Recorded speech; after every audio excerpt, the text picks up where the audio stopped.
Hello friends, क्या हाल चाल आप लोगों के? बढ़िया? चलो बढ़िया ही होने चाहिए। आओ जी, आज हम आ गए अपने सेकंड वीडियो लेक्चर पे। किस पे आ गए बेटा? सेकंड वीडियो लेक्चर पे, और क्वेश्चन नंबर 4 पे। चैप्टर कौन सा है? Theory base of accounting. आज हम अकाउंटिंग प्रिंसिपल्स को डिस्कस करने जा रहे हैं। लगभग 9-10 प्रिंसिपल्स हैं अकाउंटिंग के, और हम धीरे धीरे करके एक एक को पढ़ते चले जाते हैं और कवर अप करते चले जाते हैं। ये रहा पहला हमारा accounting principles, business entity principle. क्या नाम है बेटा? Business entity principle. मैं आपको शुरू से, मुझे इस प्रिंसिपल को आपको सच में सिखाने की जरूरत नहीं है, मैं आपको ये प्रिंसिपल शुरू से करवाता चला आया हूं। आपको पता है, आपको बहुत अच्छे से पता है इस प्रिंसिपल के बारे में। मैंने आपको पहले ये प्रिंसिपल कराया हुआ है। हम क्या बोल रहे हैं बार बार शुरू से? जब आप फर्स्ट क्लास में मेरे पास पढ़ने आए थे, मैं तब से कह रहा हूं कि Paraspuri and imperial academy are the two separate persons. Business entity principle, separate entity principle. Separate entity principle कहता है कि owner and the business are the two separate persons. Owner और बिजनेस दो अलग अलग व्यक्ति हैं।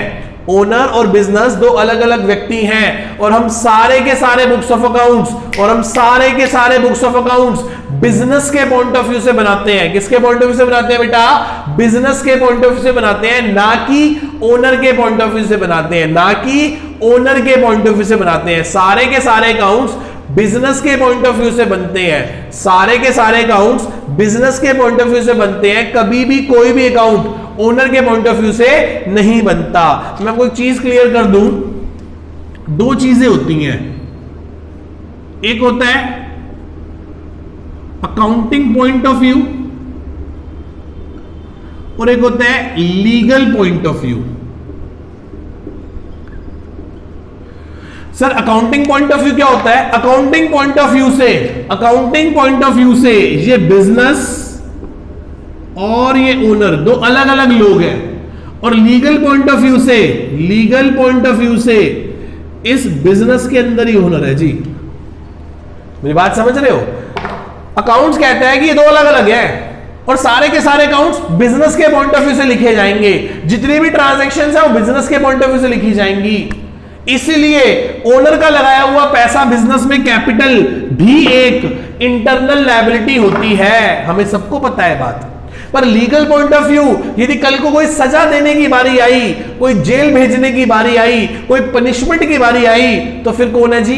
फिर ओनर है जी। ओनर और business are not a two separate person. ये बाहर निकल के ये नहीं बोल सकता भाई साहब मेरी तो कोई गलती ही नहीं थी। अब एक काम करो, बिजनेस ने गलती करी है, बिजनेस ने गलती करी है, तो बिजनेस को उठा के जेल डाल दो, बिजनेस को उठा के फांसी लगा दो। ये लो मेरे सोल प्रोप्राइटरशिप के सारे पेपर्स, ये मेरी रजिस्टर्ड फर्म, ये लो इसको फांसी लगा दो, आग लगा दो इसको, मेरे को कुछ मत कहो। लॉ कहता है ना भाई ना, ये तो आर्टिफिशियल पर्सन है, तू रियल पर्सन है, तेरी खुराफाती की वजह से चीज हुई है। मान लो ये बिजनेसमैन कोई चिप्स बनाता था, इसने अडल्ट्रेशन कर दी, मतलब उसके अंदर कुछ मिक्सिंग कर दी, सस्ते केमिकल, सस्ते मटेरियल यूज किया, जिसकी वजह से लोगों की डेथ हो गई। भाई साहब अब बताओ इस किसको पनिशमेंट मिलेगी? बिजनेस को या ओनर को? ओनर को। समझ रहे हो? लॉ कहता है कि भाई साहब व्यक्ति, अकाउंट्स कहता है नहीं जी नहीं, आर्टिफिशियल पर्सन। बात चले? बच्चे कह रहे हैं सर हमें समझ आ गई आपकी बात। आओ जी अब हम इसको रीड करना शुरू करते हैं। अब हम इसको क्या करने जा रहे हैं बेटा? अब हम इसको रीड करने जा रहे हैं अपनी बुक में से। आओ जी रीड करें। क्या कहता है? कहता है अकाउंटिंग एंटिटी और बिजनेस एंटिटी प्रिंसिपल। पहला, accounting to the business entity principle, business are considered to a separate और डिस्टिंक्ट फ्रॉम इट्स ओनर। कि बिजनेस अपने मालिक से क्या है बेटा? बिल्कुल अलग है। Second point, business transaction therefore are recorded in the books of accounts from the business point of view, not with the owner's point of view. वो कहता है बिजनेस की सभी ट्रांजैक्शंस को रिकॉर्ड किया जाता है बिजनेस के पॉइंट ऑफ व्यू से, कभी भी ओनर के पॉइंट ऑफ व्यू से रिकॉर्ड नहीं किया जाता। बिल्कुल सही बात, हम शुरू से ये करते आए। आगे, owner being regarded a separate and distinct from it's business. कह रहा है ओनर को मालिक से अलग रखा जाता है, and they are consider creditor और to a business external to a capital. मैं भी तो ये कह रहा हूं बार बार कि इसे अलग माना जाता है, इवन इसके लगाए हुए पैसे को भी, इसके लगाए हुए पैसे को भी बिजनेस क्या मान के चलता है, एक उधार मान के चलता है, पर वो उधार थोड़ा इंटरनल मान लेता है, पर उधार तो मानता है, लायबिलिटी तो मानता है। आगे चलते हैं, fourth point, their accounting with the business is credited with a capital introduced और profit earned during the year। वो कह रहा है जो their accounts वो business is credited with the capital। सही बात है, जो एंट्री क्या करते हो, cash account debit to capital, capital को क्या कर देते हो, क्रेडिट कर देते हो लायबिलिटी की तरह। इंट्रोड्यूस एंड प्रॉफिट अर्न्ड, जो साल भर में प्रॉफिट कमाते हो वो भी कैपिटल में क्या कर देते हो, ऐड कर देते हो। हमने कहां पढ़ा है बात, हमने पढ़ा अदर बुक्स में पढ़ा, अपना जब क्लोजिंग एंट्री करके प्रॉफिट ट्रांसफर करा कैपिटल में। ये नहीं याद आ रहा, अकाउंटिंग इक्वेशन में देखो, जैसे ही हम सामान बेचते थे हमें प्रॉफिट होता था, तो वो प्रॉफिट हम कहां जाके ऐड करते थे, कैपिटल में। कहां जाके ऐड करते थे, कैपिटल में। आगे चलते हैं, एंड डेबिटेड द ड्रॉइंग्स, बिल्कुल सही बात है, ड्रॉइंग की वजह से कैपिटल क्या हो जाता है, कम हो जाता है। अकाउंटिंग इक्वेशन में देख लो, आपने यही सब कुछ किया, ठीक है। आगे चलते हैं, for example when a proprietor introduce capital, cash account and bank account debited and credited with their capital account, और क्रेडिट क्या हो जाएगा उसका, कैपिटल अकाउंट। सही बात है। Amount in credited to a capital is a liability for the enterprise towards the proprietor. सही बात है, कह रहा है बैलेंस शीट के अंदर लायबिलिटी साइड जो कैपिटल पड़ा हुआ है वो बिजनेस उसे अपनी एक लायबिलिटी कंसीडर करता है, पर वो एक इंटरनल लायबिलिटी है, उसको कभी भी फॉर अ लाइफ टाइम कभी वापस नहीं करना। वापस करेंगे कब, जब winding up of the business होगा, जब डिसोल्यूशन ऑफ अ बिजनेस होगा, जब हम अपने बिजनेस को, व्यापार को, धंधे को बंद कर देंगे, तो वो पैसा ओनर को वापस करना होगा। अनटिल अनलेस, पूरा लाइफ टाइम वो पैसा वापस नहीं करना, क्योंकि लाइफ टाइम वो क्या कमा के देगा, प्रॉफिट कमा के देगा। क्या कमा के देगा बेटा, प्रॉफिट कमा के देगा। ठीक है, मैं भी अपने कोचिंग को कभी ये नहीं कहता कि मेरा पैसा वापस कर दे, मैंने तेरे में बहुत पैसा लगाया है, 1-1.5 करोड़ 2 करोड़ लगाए हुए हैं, तो तू मेरे को पैसे वापस कर दे। वो कहता है मेरे को पैसे नहीं चाहिए, मेरे को प्रॉफिट चाहिए, मेरे को हर साल इस कोचिंग से होने वाले मुनाफे को चाहिए। क्या करूंगा भाई, बिजनेस, याद रखना, बिजनेस एक सोने का अंडा देने वाली मुर्गी है, जिससे हर साल कमाना चाहते हो या एक ही बार काट के सारे पैसे ले लेना चाहते हो। सर क्या करोगे एक बार काट के, ठीक है। चलो आगे चलते हैं, कह रहा है this principle apply to every form of enterprise including proprietorship firms. कह रहा है ये सभी पे अप्लाई होता है, सोल प्रोप्राइटर पे एंड पार्टनरशिप फर्म्स पे। ठीक है जी, सेकंड पे आते हैं, money measurement principle. Second principle कौन सा है बेटा, सेकंड मेजरमेंट प्रिंसिपल। सेकंड क्या कहता है money measurement principle, money measurement principle कहता है कि हम सिर्फ उन्हीं ट्रांजैक्शंस को, उन्हीं चीजों को रिकॉर्ड करेंगे अपने बुक्स ऑफ अकाउंट्स में जिनकी मनी या मनी वर्थ होती है, जिनको मॉनेटरी टर्म्स में रिकॉर्ड किया जा सकता है, सिर्फ उन्हीं चीजों को रिकॉर्ड करेंगे। ये बात मैंने आपको पहले भी बहुत बार बताई हुई है, याद करो स्टार्टिंग के लेक्चर्स में जब मैंने आपको अकाउंट्स की डेफिनेशन समझाई थी, तब मैंने आपको ये सभी बातें बताई थी। क्या था, मनी मेजरमेंट प्रिंसिपल। क्या कहता है मनी मेजरमेंट प्रिंसिपल, ये कहता है सर बिजनेस के अंदर हम सिर्फ उन्हीं ट्रांजैक्शन को, उन्हीं बातों को, उन्हीं एसेट लायबिलिटीज को रिकॉर्ड करेंगे जिनकी मनी या मनी वर्थ होती है। जिन चीजों की कोई मनी वर्थ नहीं होती हम उनको रिकॉर्ड नहीं कर सकते। मतलब emotion, feeling, honesty, dishonesty, friendship, इन सब चीजों के अकाउंट्स में कोई जगह नहीं है। पर भाई मैटर करती है ये, याद रखना। हमारे एम्प्लॉय का हमारे लिए ऑनेस्ट होना, हमारे लिए डिटरमाइंड होना, हमारे लिए मतलब जुझारूपन होना उसका बहुत इंपॉर्टेंट है, बट ये रिकॉर्ड नहीं होता कहीं बुक्स ऑफ अकाउंट्स में। ये एक लिमिटेशन भी है कि सिर्फ उन्हीं बातों को रिकॉर्ड किया जाएगा जिनको मनी एंड मनी टर्म्स में रिकॉर्ड किया जा सकता है, और सिर्फ वैल्यू रिकॉर्ड होती है, क्वालिटी, क्वांटिटी, साइज, शेप, ये सब चीजें मैटर नहीं करती। कितना आप बैलेंस शीट में देखो, बैलेंस शीट में एसेट्स और लायबिलिटीज की वैल्यू आती है या साइज, शेप आता है। क्या लिखा आता है, क्या लिखा आता है, लैंड 20 लाख, भाई कितनी बड़ी है, कितनी छोटी है, क्या साइज है, प्लॉट साइज क्या है, कोई मतलब नहीं कि प्लॉट साइज क्या है। मशीनरी 50 लाख, कितने किलो की है, कितने टन्स की मशीन है, कितने हॉर्स पावर की मशीन है, 1 घंटे में कितना आउटपुट देती है। सर कुछ नहीं, ये फालतू की बात नहीं। बैलेंस शीट में हम अपनी सभी एसेट्स और लायबिलिटीज की मॉनेटरी वैल्यू को ही रिकॉर्ड करते हैं। इवन हम पूरे अकाउंट्स में सभी चीजों की मॉनेटरी ट्रांजैक्शंस को ही रिकॉर्ड करते हैं। आओ जी अब हम इसको रीड करना शुरू करें। क्या कहता है भैया रीड करने पे? आओ जी रीड करें। क्या कहता है, रीड करते हैं। तो कहता है according to the money measurement principle, transactions और इवेंट्स, वो ट्रांजैक्शन और event that can be measure in money terms are recorded in the books of accounts of the enterprise. यही वही बात कह रहा है कि सिर्फ जो मनी एंड मनी टर्म्स में है सिर्फ हम उन्हीं को रिकॉर्ड करेंगे।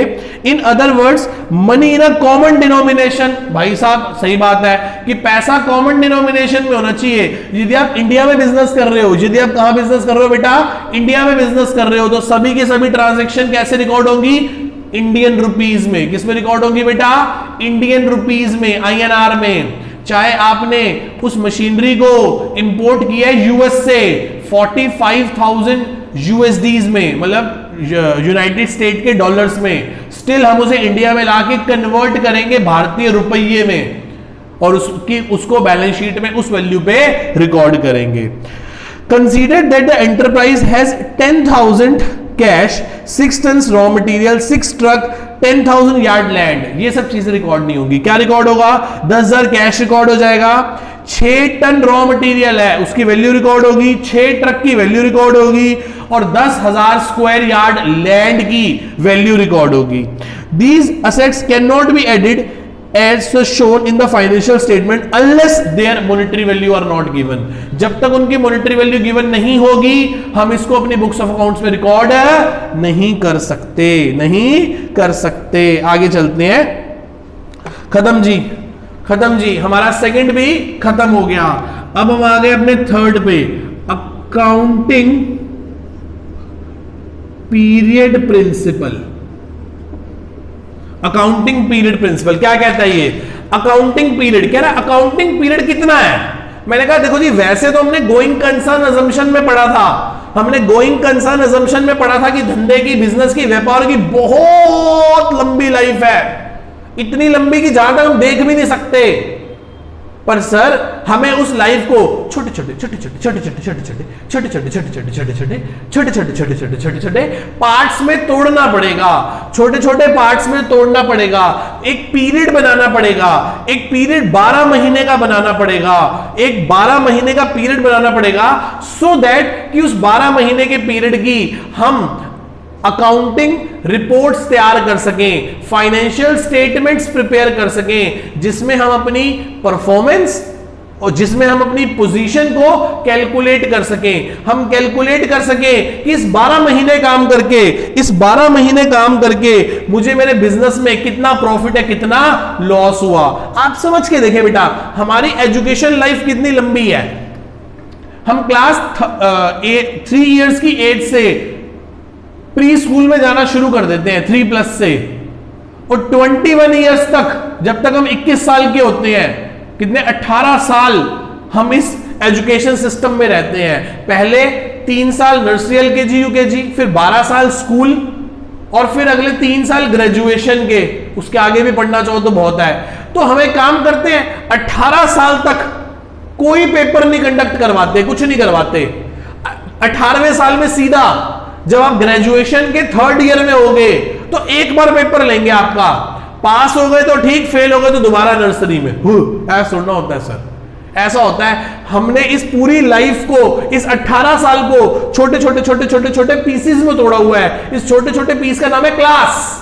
पिछले साल 10th में थे, इस साल 11th में हो, इस साल पास हो गए तो अगले साल 12th में। तो हम एक साल के रिजल्ट निकाल के स्कूल और एजुकेशन सिस्टम बताता है कि आप अगली क्लास में जाने के लायक हो या नहीं हो।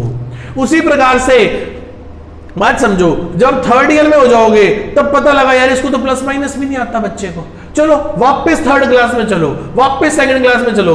यार यदि जब मैं 2nd में था, जब मैं 3rd में था, तभी गलतियों को मुझे बता दिया जाता तो मैं उसी साल इंप्रूव ना कर लेता। मैं अपने एजुकेशन के इतने साल खराब क्यों करता? मेरी बात समझ रहे हो? फेल होने का मतलब बहुत लोग ना बुरा समझते हैं, मैं बुरा नहीं समझता, मैं ऐसे सिर्फ ऐसे समझता हूं कि मैं अभी तैयार नहीं था और मुझे दोबारा से एक बार प्रिपेयर करना है। ठीक है, चलो इस बारे में भी एक दिन वीडियो बनाएंगे और बहुत सारी बातें करेंगे इस बारे में भी। उसी प्रकार से हम 50 साल बाद, 60 साल बाद, 100 साल बाद एक ही बार अकाउंट्स बना के पिछले 100 साल का प्रॉफिट निकाल लेंगे। सर उससे क्या फायदा मिलने वाला है? पता लगेगा कि आज से 30 साल पहले से ही प्राइसेस बढ़ चुके थे जो कि हमने बढ़ाए नहीं, सो दैट पिछले 20 साल से हम बिजनेस लॉस में चला रहे हैं क्योंकि हमने कभी हिसाब किताब ही नहीं किया। इसलिए वो क्या कहता है, इसलिए वो कहता है कि भाई साहब आपको सालों साल इंतजार करने की जरूरत नहीं है, आप अपने अकाउंट्स प्रिपेयर करोगे एक अकाउंटिंग पीरियड के, और ये अकाउंटिंग पीरियड कितना होगा बेटा? 12 महीने का। कितने पीरियड का होगा? 12 महीने का, दैट इज कॉल्ड ईयर। अब 2 ईयर्स हैं, एक है कैलेंडर ईयर और एक है फाइनेंशियल ईयर। कैलेंडर ईयर 1 जनवरी से शुरू होकर 31 दिसंबर को खत्म हो जाता है, और फाइनेंशियल ईयर 1 अप्रैल से शुरू होकर 31 मार्च तक खत्म होता है। कैलेंडर तो आप सभी ने देखा हुआ है, 1 जनवरी से शुरू होकर 31 दिसंबर को खत्म हो जाता है। अकाउंटिंग ईयर आपकी क्लास की तरह चलता है, फर्स्ट ऑफ अप्रैल को आप नई क्लास में जाते हैं और 31 ऑफ मार्च को आप उस क्लास से प्रस्थान करके नेक्स्ट क्लास में फिर चले जाते हैं, रिजल्ट आ जाता है आपका। क्या आ जाता है? रिजल्ट। उसी प्रकार से बिजनेसमैन भी क्या चाहता है? रिजल्ट्स कैलकुलेट करना चाहता है। उन रिजल्ट्स को कैलकुलेट करने के लिए वो क्या बनाता है? अपनी फाइनेंशियल स्टेटमेंट्स प्रिपेयर करता है। क्या प्रिपेयर करता है बेटा? फाइनेंशियल स्टेटमेंट्स प्रिपेयर करता है। और वो स्टेटमेंट कितने पीरियड की होती है? 12 महीने की होती है। कितने महीने की होती है बेटा? 12 महीने की होती है। Got it? चले आओ जी, अब इसको रीड करना शुरू करते हैं। आओ जी रीड करें, क्या कहता है ये अकाउंटिंग पीरियड प्रिंसिपल। ये कहता है according to accounting period principle the life of enterprise, किसी भी एंटरप्राइज की लाइफ को तोड़ दिया जाता है छोटे छोटे पीसेज में, is broken into a small period so that it performance can measure at a regular interval. Hindi में वो कहना चाहता है कि हम वो बहुत लंबी लाइफ को छोटे छोटे पीसेज में तोड़ लेते हैं सो दैट कि हम 12 महीने की परफॉर्मेंस को कैलकुलेट कर सके एक इक्वल इंटरवल पे हर बार। और आपको पता है बहुत बड़ी बड़ी कंपनीज तो अपनी क्वार्टरली रिपोर्ट्स भी प्रेजेंट करती हैं। फर्स्ट क्वार्टर में क्या रहा, सेकेंड क्वार्टर का नालायक हो यार, तुम लोग गलत बात ले जाते हो। फर्स्ट क्वार्टर कब से होगा? 1 अप्रैल से 3 महीने का क्वार्टर होता है, 3 महीने का क्वार्टर होता है। वो बच्चे कह रहे हैं सर हम तो कुछ और ही समझ बैठे थे। मैं यार नालायक हो तुम लोग भी। 1 अप्रैल से 30 अप्रैल में 30 जून तक का होता है। सेकेंड क्वार्टर कब तक का होता है? 1 जुलाई से 30 सितंबर तक का होता है। थर्ड क्वार्टर कहां से होता है? 1 अक्टूबर से शुरू होके 31 दिसंबर का होता है। फोर्थ क्वार्टर कब से शुरू होता है? फोर्थ क्वार्टर 1 जनवरी से शुरू होके 31 मार्च तक जाता है। ये रहे जी हमारे 4 क्वार्टर्स। ये क्या है बेटा? हमारे 4 क्वार्टर्स। यहां जो वो ऐसे गलत बात मत सोचो, चलो वापस आ जाओ, नालायक ना हो तो। ठीक है जी, क्या कहता है? ध्यान से पढ़ते हैं बेटा। Second point, the accounting of enterprise is maintain the going concern assumption. मैंने भी कहा था कि गोइंग कंसर्न अजम्पशन ने कहा था कि लाइफ बहुत लंबी है। Meaning to enterprise shall continue to its achieve its foreseeable future, कि वो अपने फ्यूचर को भी प्रिडिक्ट कर सके। वंस में argue that the financial statement of enterprise should a prepare at the end of the life. कह रहा है फिर कोई उस पे आर्ग्यू करने का फायदा नहीं होगा जब हम लास्ट में जाके अकाउंट्स बनाएंगे। 50 साल बाद हम अकाउंट्स बना के झगड़ा कर रहे हैं कि यार आज से 20 साल पहले तो हमें लॉस होना शुरू हो गया था, हमें पता ही नहीं चला। मेरी बात समझ रहे हो? ये गलत है, तब उस पर बहस करने का कोई फायदा नहीं है। आगे, it is possible to do so but the number of users in financial statement में and many of them essential to management banker required. वो कह रहा है कि 100 साल बाद क्या करोगे? बैंक से लोन चाहिए 4 साल बाद, तो बैंक वाला पिछले 4 साल की क्या मांगेगा आपसे? आपके फाइनेंशियल स्टेटमेंट्स, आपके क्रेडिटर, आपकी मैनेजमेंट, सभी लोगों को आपकी फाइनेंशियल स्टेटमेंट्स की रिक्वायरमेंट होती है सो दैट आपको हर साल अपनी अकाउंटिंग स्टेटमेंट्स को, फाइनेंशियल स्टेटमेंट्स को प्रिपेयर करना चाहिए। आगे चलते हैं। Similarly government has to access, कह रहा है इसी प्रकार से गवर्नमेंट को भी आपके फाइनेंशियल स्टेटमेंट चाहिए। गवर्नमेंट भी ये बात जानना चाहती है कि इस फाइनेंशियल ईयर में, इस अकाउंटिंग ईयर में आपने कितना प्रॉफिट कमाया, आपने कितना प्रॉफिट कमाया, सो दैट कि वो उसी हिसाब से आपसे टैक्स ले सके। क्या ले सके? टैक्स ले सके। ठीक है जी, आगे चलते हैं। खत्म जी, ये हमारा अकाउंटिंग पीरियड प्रिंसिपल क्या हो गया बेटा? खत्म हो गया। अब हम आ गए अपने डिस्क्लोजर प्रिंसिपल। क्या बेटा? फुल डिस्क्लोजर, डिस्क्लोजर ही है ना, फुल डिस्क्लोजर प्रिंसिपल। मन नहीं है मेरा लिखने का पूरा। आओ जी, क्या कहता है फुल डिस्क्लोजर? वो कहता है कि बात चाहे 1 रुपए की हो, बात चाहे 1 करोड़ की हो, बात चाहे 1 रुपए की हो और बात चाहे 1 करोड़ रुपए की हो, आपको सभी चीजों को अपने बुक्स ऑफ अकाउंट्स में, फाइनेंशियल स्टेटमेंट्स में डिस्क्लोज करना पड़ेगा। छोटे से छोटे a single penny of rupee को भी आपको रिकॉर्ड करना पड़ेगा और अपने बुक्स ऑफ अकाउंट्स में डिस्क्लोज करना पड़ेगा। आप ये नहीं कह सकते ये तो छोटी सी आइटम है, तो 5 रुपए का खर्चा है, तो 10 रुपए का खर्चा है, करोड़ों की कंपनी है। आप ऐसी बातें नहीं कर सकते। आपको सब चीजें सही से डिस्क्लोज करके दिखानी पड़ेंगी। आपको सभी चीजें सही से डिस्क्लोज करके दिखानी पड़ेंगी। चले आगे, बच्चे कह रहे हैं सर चलो आगे। नेक्स्ट क्या कहता है? आओ जी, इसको रीड करना शुरू करें। रीड करते हैं इसको हम बुक में से, अपनी नोट्स में से अपने। Full disclosure, according to this principle this should be complete और अंडरस्टैंडेबल। सब चीजें बताओ जो कि क्या हो, कंप्लीट हो और अंडरस्टैंडेबल हो। रिपोर्ट करो फाइनेंशियल स्टेटमेंट्स में ऑफ ऑल सिग्निफिकेंट इंफॉर्मेशन, वो सभी significant informations related to the economic affair of the enterprises. Economic affairs मतलब पैसों से रिलेटेड जितने भी चीजें हैं, उन सब चीजों को आपको डिस्क्लोज करना पड़ेगा। Next, apart from legal requirement, legal requirement से हटकर अ गुड अकाउंटिंग प्रैक्टिस, एक अच्छी अकाउंटिंग प्रैक्टिस वो है जिसमें ऑल मटेरियल का मतलब जो सिग्निफिकेंट है, जो रिक्वायर्ड है, जो मटेरियल का मतलब जो इंपॉर्टेंट आइटम है, and significant information be disclose, सभी सिग्निफिकेंट इंफॉर्मेशन को क्या करना चाहिए? आपको डिस्क्लोज करना चाहिए। whether information should be disclosed or not always depend upon the material to the information। उसने कहा ठीक है जी, वो बस ये कह रहा है कि सभी चीजों को सभी बुक्स ऑफ अकाउंट्स में रिकॉर्ड करना और उनको अपने यूजर्स के साथ डिस्क्लोज करना बहुत जरूरी है। ठीक है जी। Prudence and conservatism principle, prudence and conservatism principle किस पे आ गए बेटा हम? Prudence and conservatism. मेरे को बहुत अच्छा लगता है, ये बहुत प्यारा कॉन्सेप्ट है। ये कहता है, ध्यान से सुनना, ये क्या कहता है? ये कहता है, सर क्या कहता है? आओ जी समझे क्या कहता है।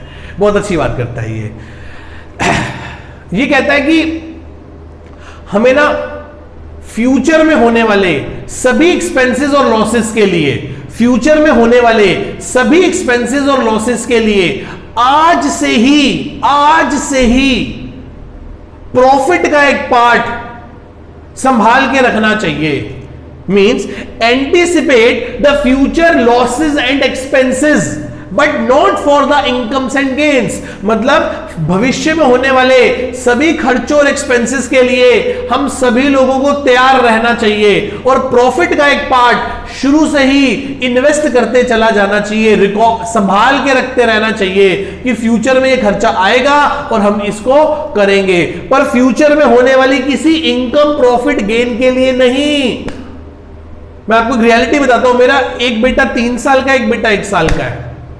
ध्यान से सुनना, मुझे आज से ही चिंता होने लगी कि यार कल को ये बड़े होंगे, इनको 12th के बाद कोई प्रोफेशनल कोर्स कराना पड़ेगा, इनको 12th के बाद किसी फॉरेन यूनिवर्सिटी भेजना पड़ेगा। तो मैंने अभी से क्या करना शुरू कर दिया, अपने प्रॉफिट का एक अच्छा खासा अमाउंट उनकी एजुकेशन के लिए और उनके फ्यूचर के लिए खर्चना, सेव करना शुरू कर दिया। That is called anticipation. फिर मेरे को एक दिन बड़ी चिंता हुई, मैंने जोशी को हाथ दिखाया। मैं कहा जोशी साहब इन बच्चों का हाथ देखो और बताओ क्या है इनका भविष्य।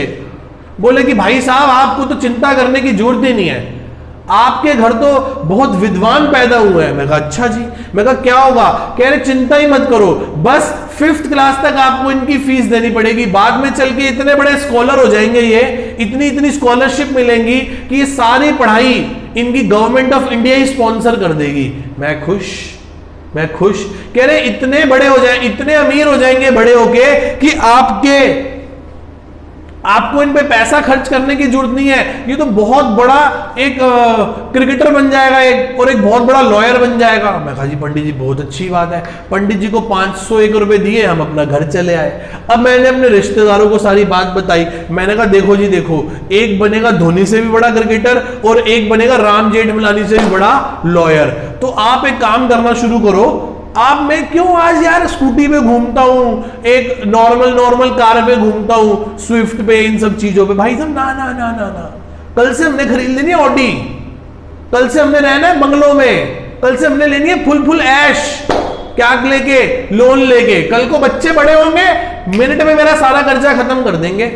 क्या फ्यूचर में होने वाली इनकम के लिए, क्या मैं सही कर रहा हूं गलत कर रहा हूं?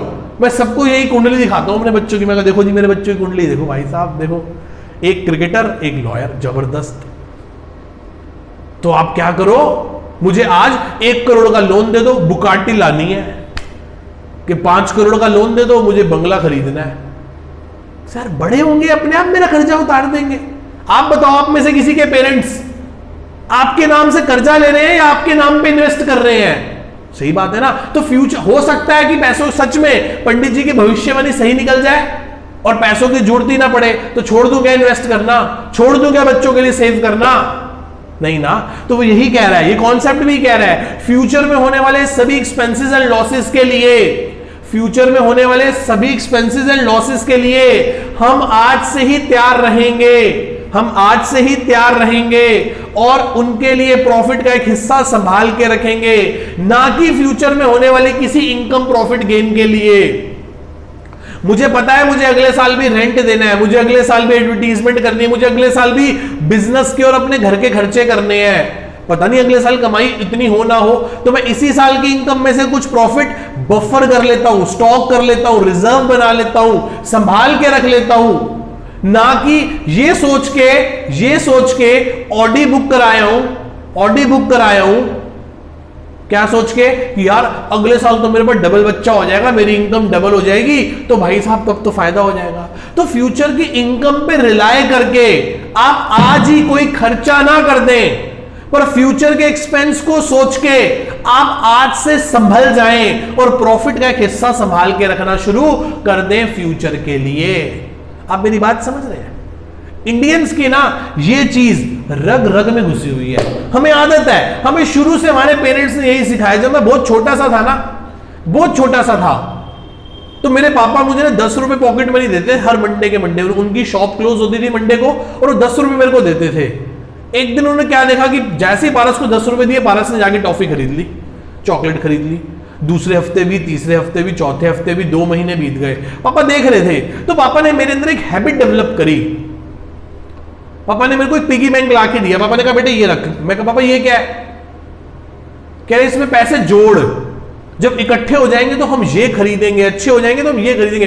फ्यूचर के सपने दिखाए कि जब तेरे पास 1000 रुपए इकट्ठे हो जाएंगे तो वीडियो गेम ले सकता है जो तू बाहर खेलने जाता है अभी, वो तू घर पे ले आएगा। मैं कहा अच्छा ऐसा हो जाएगा, चलो पापा इसमें 500 रुपए डालो। कह रहे मैं नहीं डालूंगा, मैं तेरे को हफ्ते में 10 देता था, 20 दूंगा।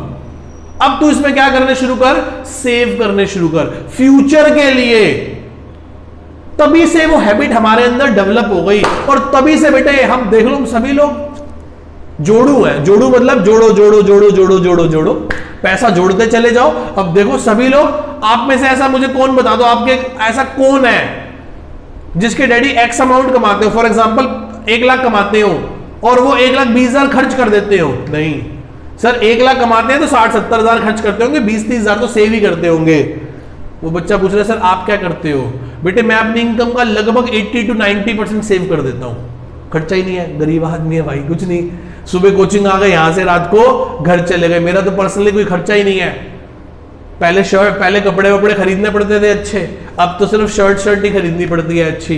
क्यों? वीडियो में तो सिर्फ शर्ट ही दिखेगी, ट्राउजर तो दिखेगा ही नहीं। ट्राउजर कोई भी चल जाएगा, मेरी बात समझ रहे हो? वो हंसने लग गया। ठीक है, छोटे मोटे खर्चे हैं ना, बहुत बड़े खर्चे नहीं है। हाँ ठीक है जी, चलो आओ, ठीक कह रहा है भाई तू। ठीक है जी, चलो। तो प्रूडेंस कॉन्सेप्ट क्या कहता है? फ्यूचर में होने वाले सभी एक्सपेंस एंड लॉस के लिए आप आज ही प्रोविजन बनाना शुरू कर दें। फ्यूचर में होने वाले लॉस के लिए आप आज ही सतर्क हो जाएं, पर फ्यूचर में होने वाली किसी इनकम प्रॉफिट गेन के लिए नहीं। इनकम प्रॉफिट गेन के लिए नहीं। आओ जी, दो बातें और पढ़ते हैं। हम अकाउंट्स में एक चीज बनाते हैं, that is called provision for doubtful debt. मैं हर साल क्रेडिट सेल करता हूं और मेरा हर बार, मेरा आप कभी भी बुक्स ऑफ अकाउंट्स उठा के देख लेना, मेरी आप कभी भी बैलेंस शीट उठा के देख लेना, उसमें on an average debtors 5 lakh रुपए के होंगे ही होंगे। 5 लाख के डेटर होंगे ही होंगे हमेशा, कभी भी देख लेना। पुराने पैसे मिल जाते हैं, नया उधार फिर खड़ा हो जाता है, चलता रहता है, चलता रहता है, चलता रहता है।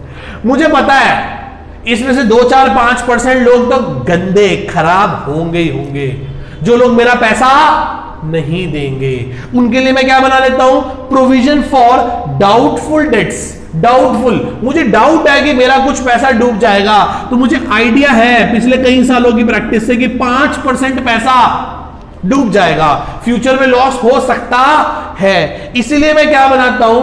प्रोविजन बना के रख लेता हूं, प्रोविजन फॉर डाउटफुल डेट। तो मुझे कितने का प्रोविजन बनाना चाहिए?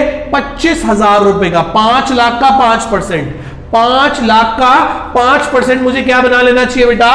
प्रोविजन बना लेना चाहिए। 5 लाख का 5% मुझे क्या बना लेना चाहिए मेरे बेटा? प्रोविजन बना लेना चाहिए। मतलब प्रॉफिट का एक हिस्सा मुझे संभाल के रखना चाहिए फ्यूचर की एंटीसिपेशन के लिए। फ्यूचर में कहीं मुझे प्रॉब्लम ना हो, मैंने पहले से क्या बना के रख लिया? प्रोविजन बना के रख लिया। उसी प्रकार से एक बात और होती है, जो हमारे पास क्लोजिंग स्टॉक पड़ा होता है ना बेटा, क्या पड़ा होता है? Closing stock. उसको हम शो करते हैं कॉस्ट और एनआरवी, नेट रिलायजेबल वैल्यू, जितने में वो बिक जाएगा। विच एवर इज लोअर, जो भी इसमें से क्या होगा बेटा? छोटा होगा। किस पे शो करेंगे हम अपने क्लोजिंग स्टॉक को? हम अपने क्लोजिंग स्टॉक को किस पे शो करेंगे? कॉस्ट और एनआरवी। किस पे शो करेंगे बेटा? कॉस्ट और NRV. Whichever is lower, जो भी दोनों में से क्या होगा? छोटा होगा। जो भी दोनों में से क्या होगा बेटा? छोटा होगा। कॉस्ट और NRV, whichever is lower. जो दोनों में से जो भी छोटा होगा उतना हम अमाउंट उतना हम रिकॉर्ड करेंगे। Closing stock is to be shown at cost और एनआरवी। आओ जी शुरू करें। क्या कहता है? मेरे पास एक आईफोन डीलर है, उसके पास कुछ आईफोन्स पड़े हैं। मान लो आईफोन 6s और आईफोन 10s दो पड़े हैं। इसकी कॉस्ट और इसकी नेट रिलायजेबल वैल्यू। ये फोन इसने 24,000 का लिया था, आज 20,000 से ज्यादा का बिक नहीं सकता।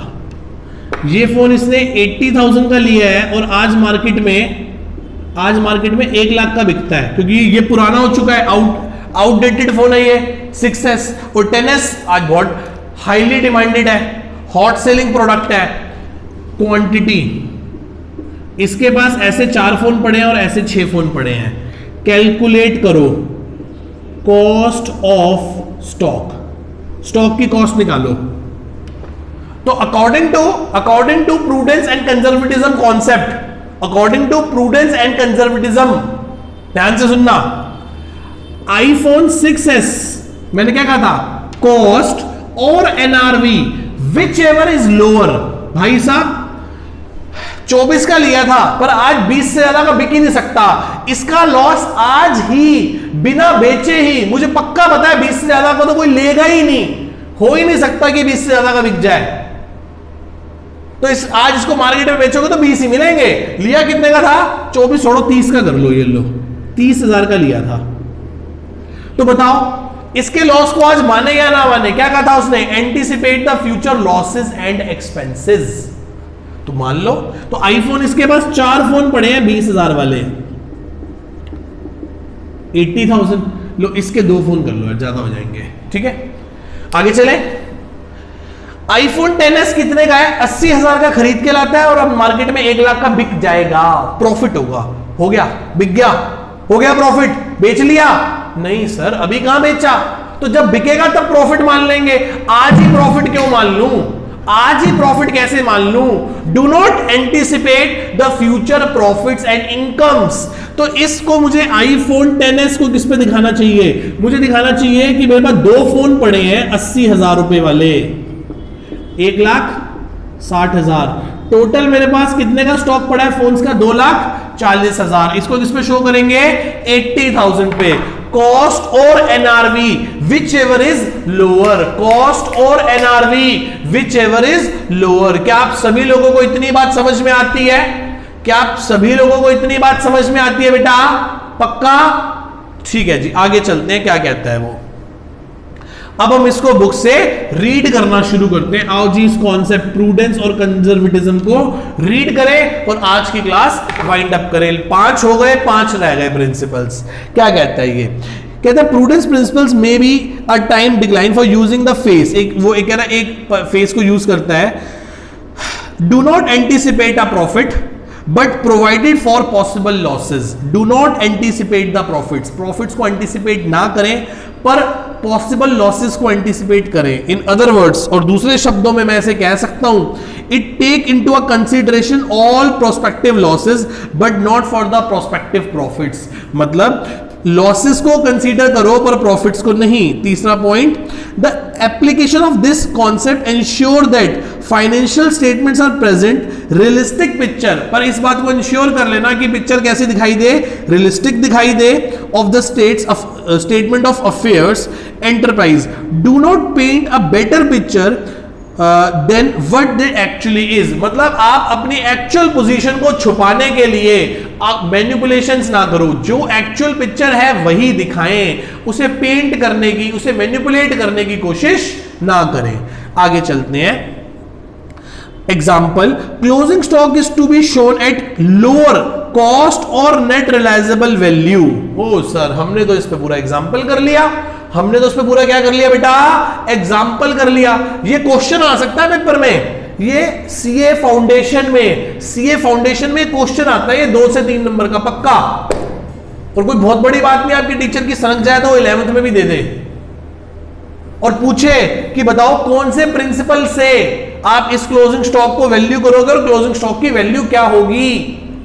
आप अपनी क्लास में बच्चों से पूछ के देखना होगा, भाई कैसी के भैगी बातें कर रहा है, तो पता ही नहीं, समझ रहे हो।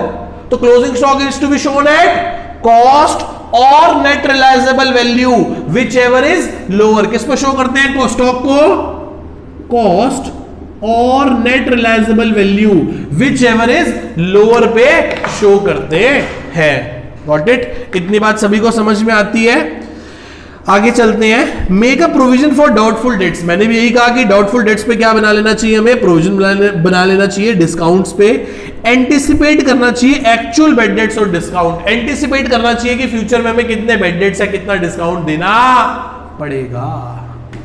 गॉट इट, इतनी बात समझ में आती है। ठीक है जी, tata bye bye, see you. Next class में मिलेंगे अपने 3rd लेक्चर में।